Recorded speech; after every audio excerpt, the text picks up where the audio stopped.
Hi, Michele Replogle, Coldwell Banker Realty. I do a video every week here on YouTube, mostly every week. I've missed a few. Today, I'm going to talk about the California Association of Realtors contract. Now, just to be clear, I am not an attorney.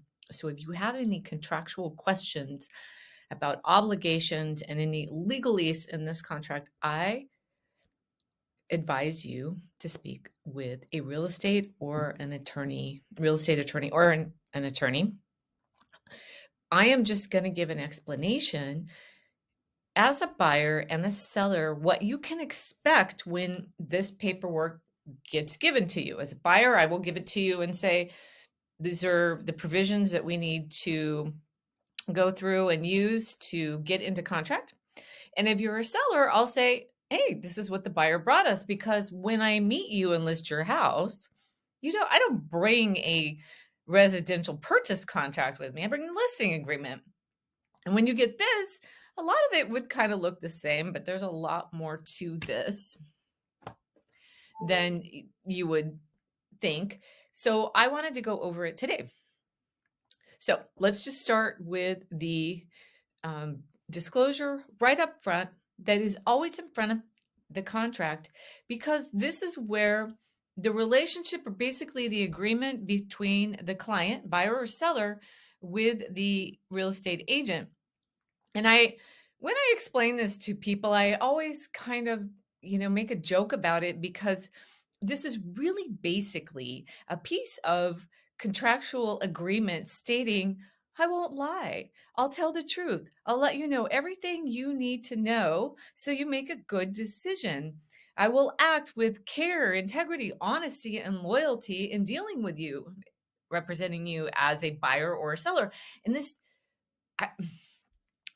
there's no words for me to explain that in a way that just does not sound silly to me. I mean, really, when you're hiring somebody, you sincerely hope that they have your interests at heart and above their own. And that's what this document is trying to do.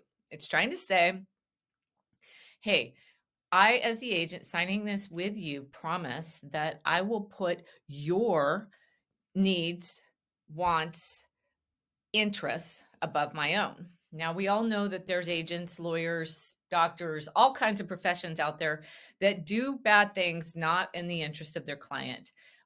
But the idea is here. We're signing an agreement stating that as the agent, I will act in good faith. Now, a couple examples might be a buyer's agent may not tell a buyer that they know that there's a bad foundation, or that there has been, some sort of horrific crime in a neighborhood that they're aware of. And I think a lot of buyers worry about that the agent won't be truthful with them and tell them about something that they know. I think there's always that fear out there.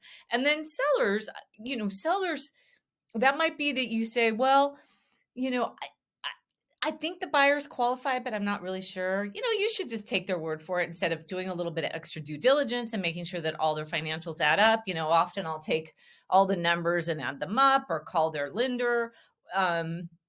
Or there's the kind of handshake that agent to agent might do, and it really doesn't match the needs of the clients, just matches the needs of the agents. So I of course do my absolute best to always put the client's interests and needs above my own. And I'm sure there's times where people have thought I didn't, but we can only, do our best and act with integrity. That's what this form is saying. And here are the civil codes that it's attached to, because there's been agents out there that have done things that have not been in the interest of the buyer and seller, and they actually became under California civil code that they're actually violations. So there is some recourse if some conditions that may have been known, again, the interest of the buyer or seller was not met, that there's recourse here for the buyer or seller to go back to the agent, really more the brokerage, and get some either monetary or some other kind of recourse. All right, fair housing and discrimination advisory. This is another disclosure, comes right at the very beginning of the contract. This is just stating that, as a buyer, it's against the law to discriminate against you for a lot of different areas and protected classes. Agents are not allowed to do it as well. There's really only one time I find that it really comes to play in a lot of contracts is the letter from the buyer to the seller talking about themselves. So in that letter, typically they'll have a picture, and that will, of course, show their race, their gender, their familial situation, and those things can be used against that buyer in a discriminatory manner. So what do we do? Well, if you want to write a letter as a buyer, I recommend writing a very nondescript paragraph. Even I'm sure my broker would not agree with this, but this is what I recommend is we like your house because we like to have coffee in the morning and you have a breakfast nook that sits and looks over the yard, and the yard is beautiful. You've done an amazing job. We can only hope we keep the yard as nice as you do. We want to get a dog. We want to get a cat. Now, you could be discriminated against for being a dog person or a cat person, but don't worry about that. And a little bit about yourself. We like to take long walks. We enjoy coffee cakes Sunday mornings. You get the idea. It's a very general kind of warm, fuzzy feeling, letting that seller get to know you a little bit. And sellers, you have the right to know who's buying your house, but you have to be careful of the things that you ask for, because if you turn that offer down, that information that you asked for could be considered that you were discriminating against them. So just be careful. And that's really a lot of what you'll see in here that really kind of applies in daily practice in real estate. Possible representation of more than one buyer or seller. This is a really good example of disclosure regarding agency a little further down in that stating, remember up there I said those were utmost care, loyalty, integrity, and honesty of dealing with buyer and seller, an agent representing them. There are some agents, and where this all came from was that at one time agents would represent both the buyer and seller. And we all know that in those cases, the relationship that was formed first, either buyer or seller, is generally going to get, the most percentage of, probably attention and, probably sway in their direction in terms of the deal. And it's really thought that it's better that a buyer's agent represents a buyer and a seller's agent represents a seller. But when a brokerage has a buyer's agent and a seller's agent, they want you to know it's dual agency, and really it's the broker that is representing both. Now, of course, we keep it private when we have these contracts and these kind of secrets that the buyer, what they'll pay and what the seller will accept, of course, but it's still under one house and it's required to be disclosed. And by the way, if you're watching this far along, this is a little bit of a longer video than I normally do. Please note that I work primarily with the seller when I'm listing a house and with the buyer when a buyer is buying a house. I am up to, I think, 5 transactions in a 20-year career of only working with buyers and sellers, and 5 transactions where I did both. And 3 of those 5, each party requested that I transact the way that we did. So when you are thinking of getting a better deal, talking to the listing agent, just note that more than likely a good 60 to probably 80% of the negotiation is really going to be on behalf of the seller and not you. So, and then again, if you're working within the same brokerage, you're really under one house, and really it's considered dual agency or only like one side. I should tell you that a lot of times agents work within the same company, yet they take very good care of their clients on each side. All right. Probably when I edit this video, I am going to more than try to probably put some confetti here and arrows. This is actually really one of the biggest ones that can be the hugest problem. When you get into contract, you are going to have to wire in your funds to the escrow company, and you will get an email from them saying, hey, here's the information. Go ahead, send it in. No, that's great, but you need to call and verify. So you get a name of the person at the escrow company. You verify, of course, their information. you verify the wiring information that it's the same that got sent to you. And every time you're asked to be sent money by an email, but the title company will never ask you to send them anything by wire. They will only send you the wiring instructions, but you always call them. No text, no email, a phone call. And if you can't get a hold of them, you're working with me, let me know, because you will. I always have my buyers call in, and they are always able to verify the wiring instructions. And that whole process makes sure that every step along the way, they're calling that person and making sure about things that they're getting emails about. So it's actually a really good practice, and I highly recommend it. It's probably one of the few times you'll actually just pick up a phone and dial a number, but it's super important. I would say it's so much more important than so many other things you're going to see in this contract, because wire fraud is huge. And it happened to me. I was in the middle of a transaction and I got an email right out of the blue.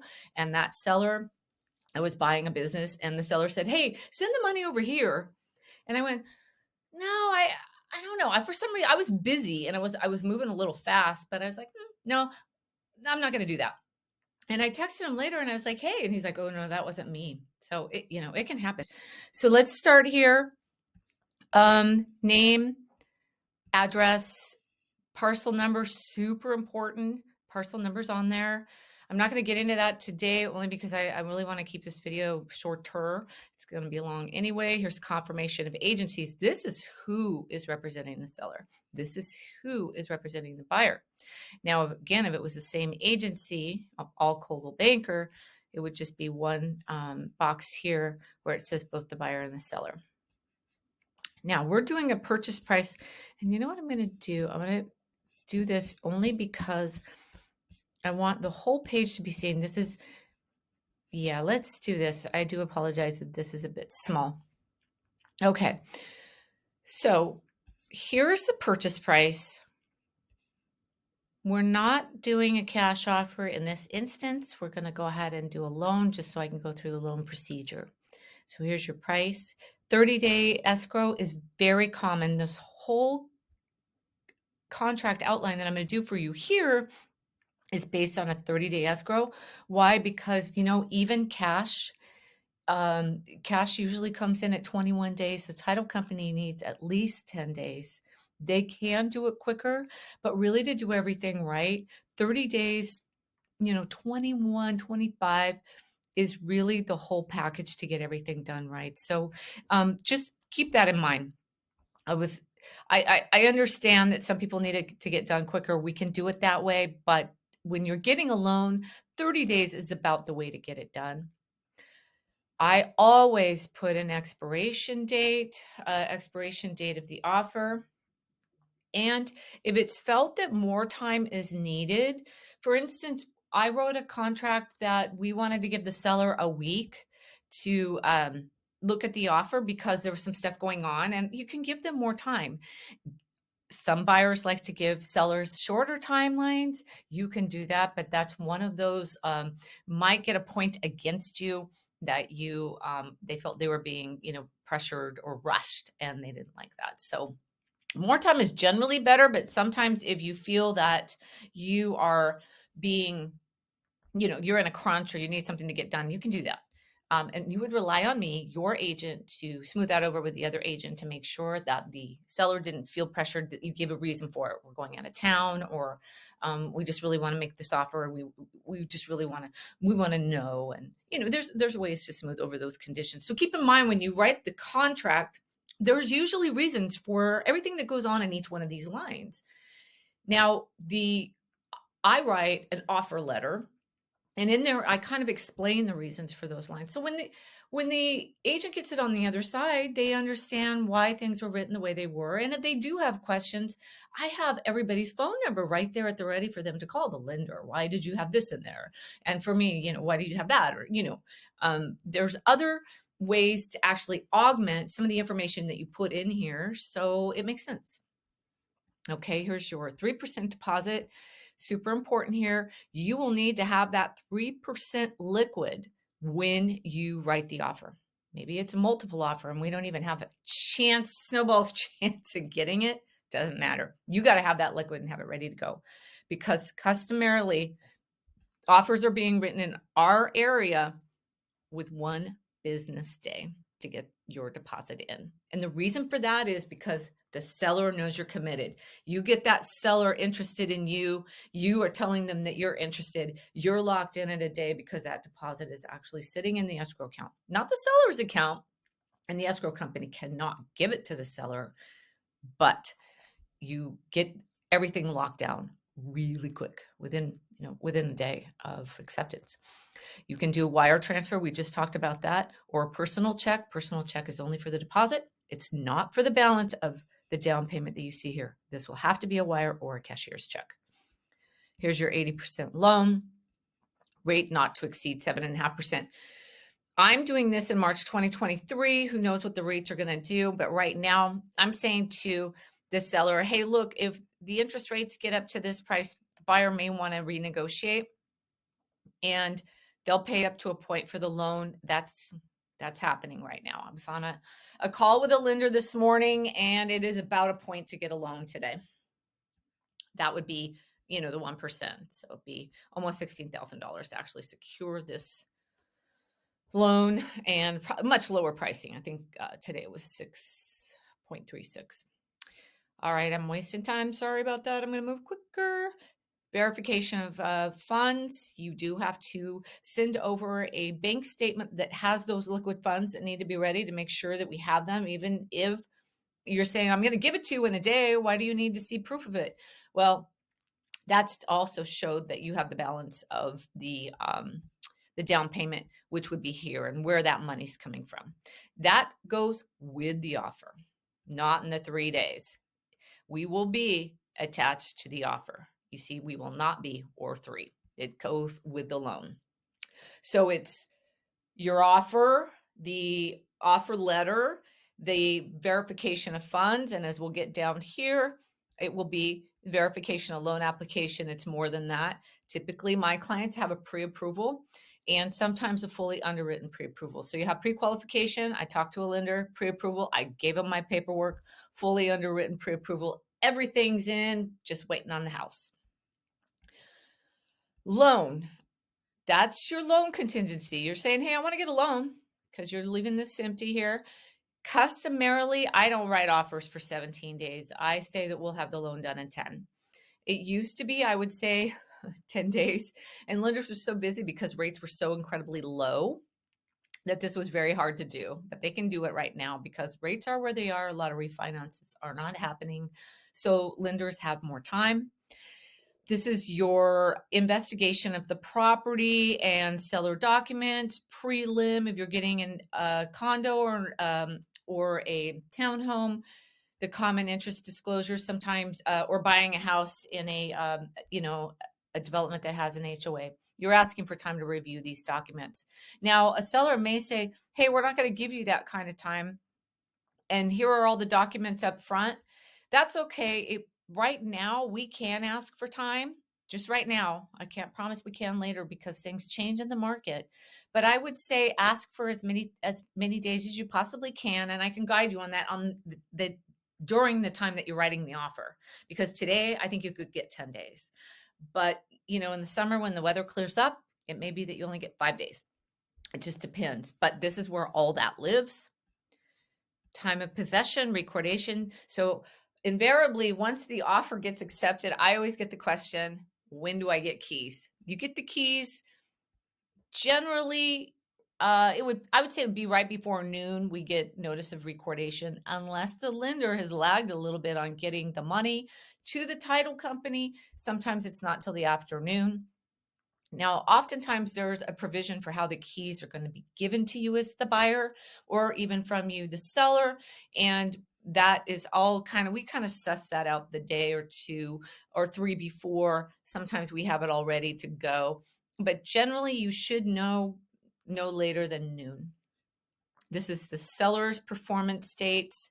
We typically leave those alone. These are items that are included. I put hot tub as an example because if you wanted a hot tub, you'd have to ask for it. Potted items have really become something I don't know, I'd say the last 10 years because pots are very expensive and some sellers have a lot of them. And typically they always say they're going to take them all with them. And then at the very end, they're like, oh, I can only get 4 or 5 of them. So just keep that in mind. That might be a conversation you want to have up front because you may not want any of them, or you might actually want some. Natural hazard disclosure, seller customarily pays for that. We'll go over that in a different video. Customarily, the seller does the smoke alarms, carbon monoxide detectors, and water heater bracing. If it is felt by me that this is going to be a problem, we work this out and we take care of it for the seller. But typically that is the seller's responsibility. Government required point of sale right now, that would be a sewer or a septic inspection. Septic inspections are coming this summer of 2023. Sewer inspections are due now within the city and the county and Watsonville. And then corrective action will need to be done. That is typically considered a seller's responsibility, but it can be passed on to the buyer.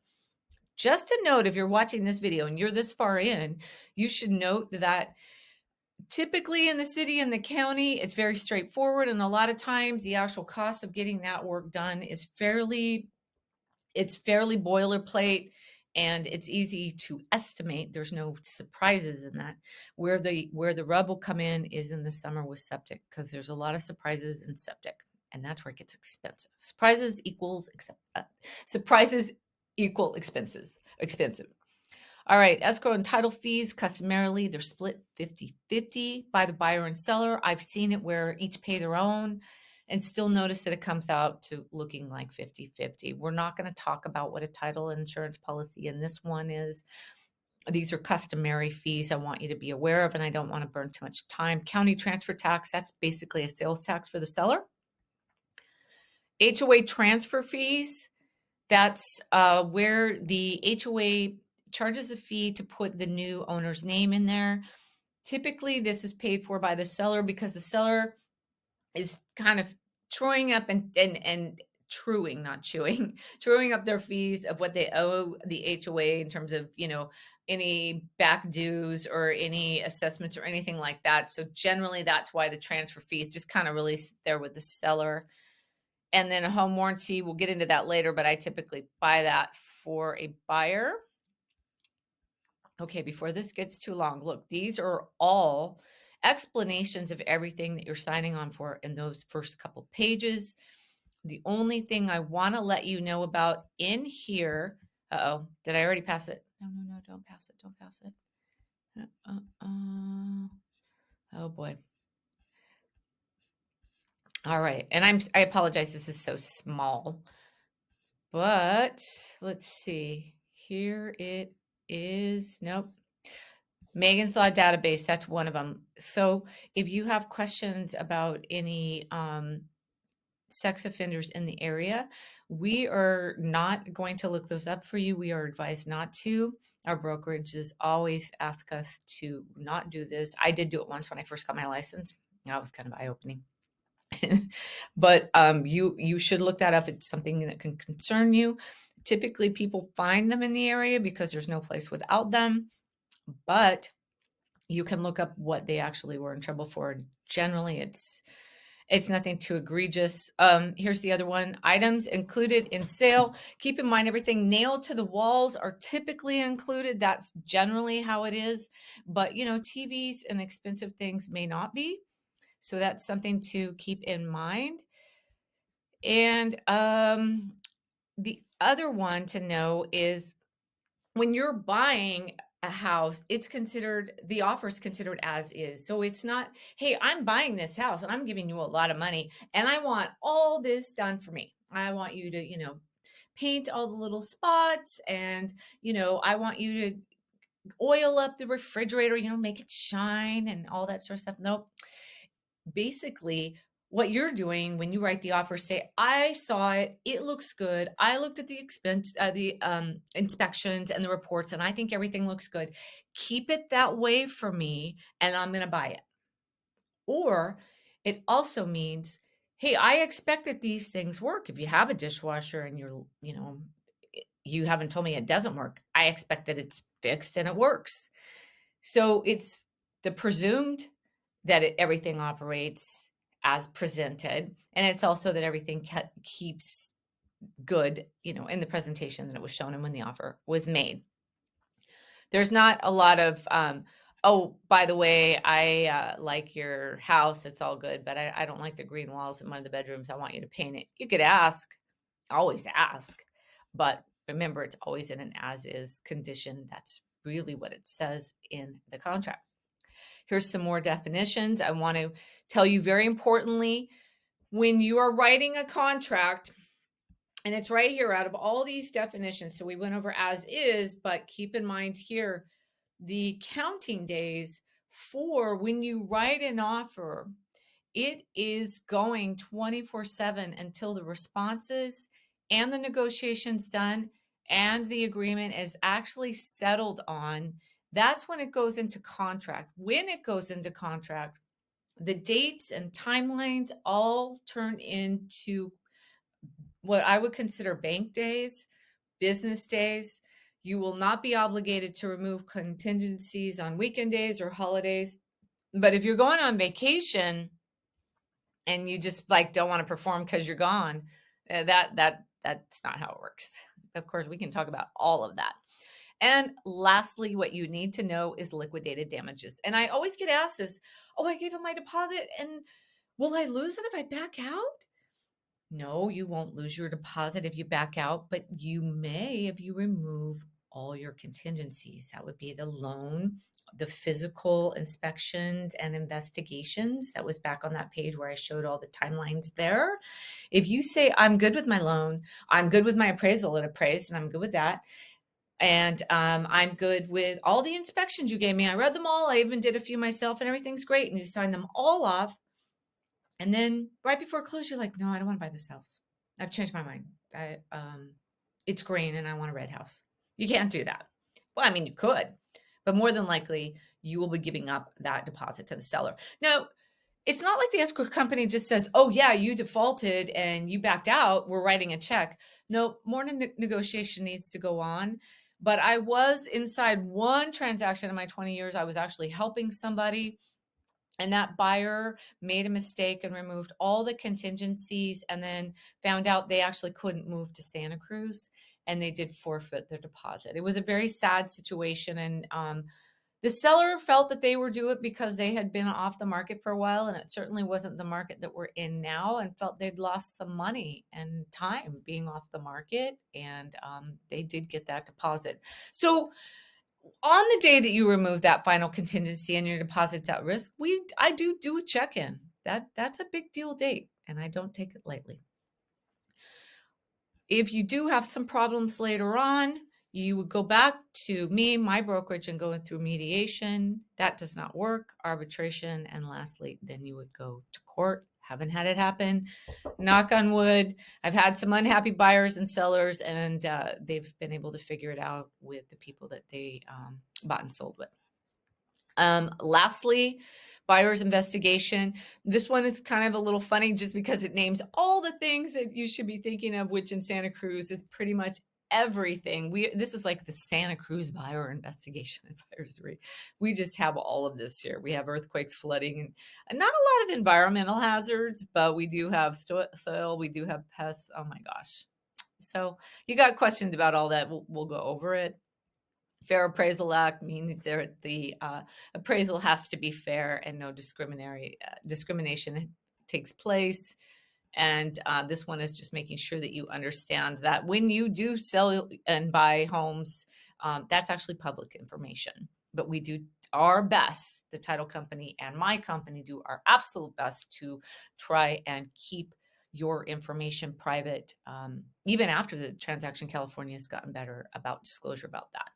So I know there's a lot more questions to this. I really literally just put a video together at 31 minutes of the contract, which is, I mean, I think if I really did it thoroughly and went through everything, it'd be about 4 hours. 4 hours? 2 hours? I don't know. It'd be a long time. But if you have any other questions, let me know. We'll go over them.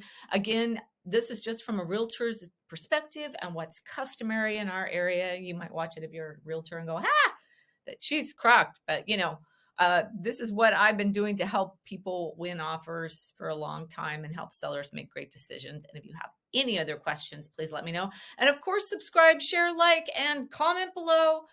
I'm glad you're here on my YouTube channel. Talk to you soon. Thanks. Bye.